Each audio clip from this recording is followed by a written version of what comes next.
তেলে পেঁয়াজ রসুন কুচি, মরিচ, হলুদ, লবণের সাথে ছোট চিংড়ি কষে নিচ্ছি।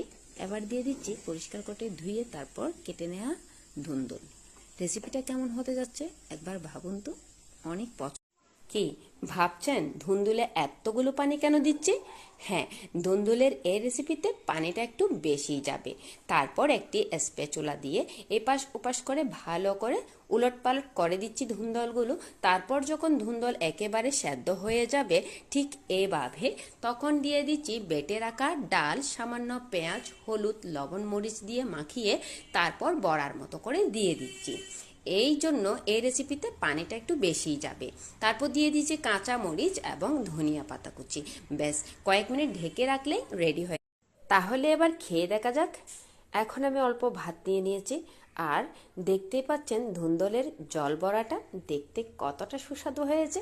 কালারটাও মাশাআল্লাহ অনেক সুন্দর হয়েছে। আমি কিছুটা প্লেটে নিয়ে নিচ্ছি। নতুন নতুন খাবার রেসিপি দেখলে আমার রেসিপিগুলো ট্রাই করতে খুবই ভালো লাগে। আর এই রেসিপিগুলো যদি হয় সবজির রেসিপি তাহলে তো কথাই নেই। তো এবার আমি একটু ট্রাই করে দেখছি ধুন্দলের জল বড়াটা আসলে কেমন হয়েছে। বড়াগুলো খুবই নরম সফট হয়েছে। এই যে আমি অল্প একটু নিয়ে নিয়েছি, আসলেই অসাধারণ। ওয়াও!